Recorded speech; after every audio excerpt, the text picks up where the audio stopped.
Alright guys, so in this video I'm gonna go through the exercise that is up on Moodle. So it's this one here, the exercise Git and GitHub and Gitpod. If you want to look at this video will go into it in a little bit more detail with the installation of Git and creating GitHub and stuff like that. But I'm going to assume that installing Git is going to be okay for you. What we do is we go to this link, and it'll bring you here, and you can just, if you're on Windows, obviously you follow these steps and click on this link, and it'll download an exe file. If you're on Mac, the instructions are over here.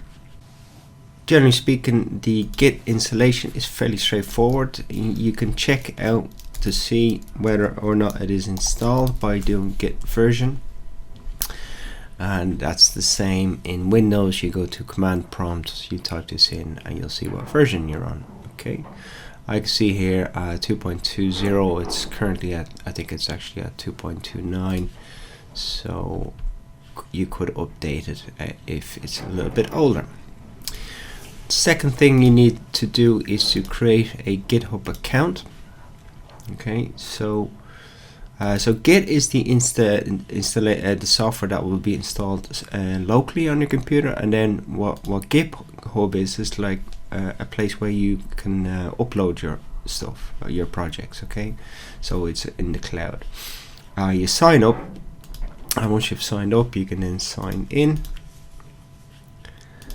and it'll probably look for a confirmation code, and then it brings me to this window. So if I wanted to create a new repository, I click on this button over here. So I will do that in a minute. So I'm just going to close some of these windows. Then so the third step is to create a repository on your GitHub, and you have to copy that URL. So I'm going to go to new, and repository name, I'm going to say, let's call it CA, and CA test for the description. Create a repository,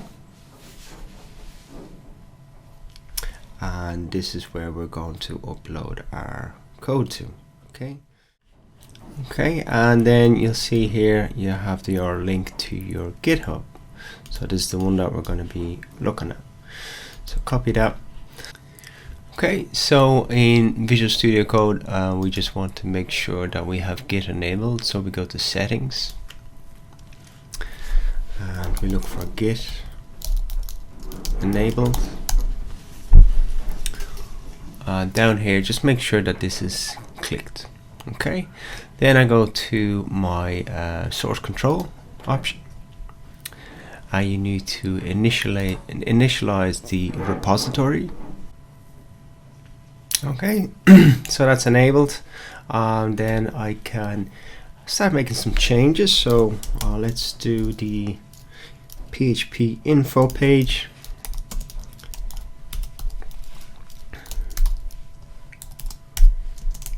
And if I save that, then I here have a change. This you can see there's a change being made, and if you want to save that change or commit it, you can use the this tick. Okay, so you commit that change. There are no stage change to commit. Would you like to automatically stage all your changes and commit them directly? For the moment, you can just click yes. Later on, you may want to choose always, but I'm just going to click on yes. And this is going to be my first commit. You can name whatever you want. And now, once I'm happy with that change, I can then also push it, right? And so pushing it will bring it to our GitHub. So I press on push, and this is the error message that I believe some of you were seeing. So your repository has no remote configured to push to. So if you get that error message, what you can do then is we'll go down here to the terminal, and I'll clear this. So I'm going to write git remote, and then add origin,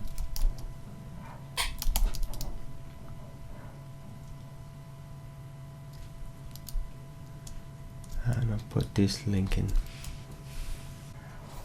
Okay, and now if I push it, I get this message: the branch master has no upstream branch. Would you like to publish this branch? And we say okay. So it says pick a remote to publish the branch to, and I'm going to pick the one that I was working on, and that was CA test.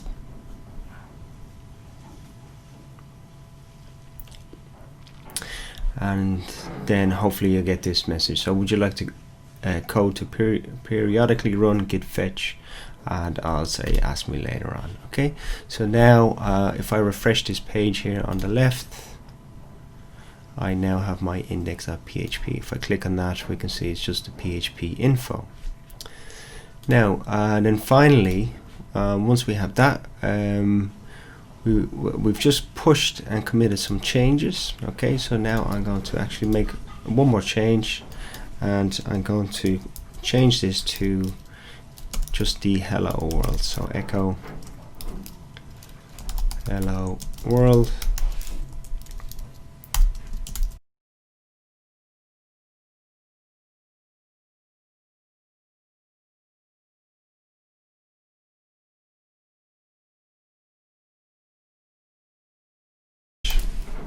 or even hello world, and then I push it. And see that symbol is working away. Now it's gone. And if I go back to my repository, and it was this one here, Snapbob CA, open it up, and I can see my hello world here now. So now what we want to do is we want to open it up with Gitpod, and if I click on this,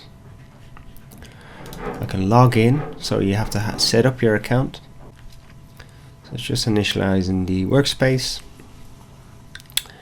and now I have this exact same thing in Gitpod. Okay, so the second way to open up this in your workspace in Gitpod is to copy this link, and we put gitpod.io /hashtag in front of it. Okay, so /hashtag, and then followed with this link. And now I have my workspace set up. So if I want to then run my hello world, I can set up a server, a running server, and I'm going to do on the localhost 8000, and then I can open preview or open browser. So I'm going to make this public and then open preview, and if I see over here, we can see this link here, and I now have a running hello world. Okay, if you want to end your server, you can click on Control-C, and now if I refresh this page, that'll be gone. If I want to start it again, I go localhost PHP, and then I'm going to open it in browser this time,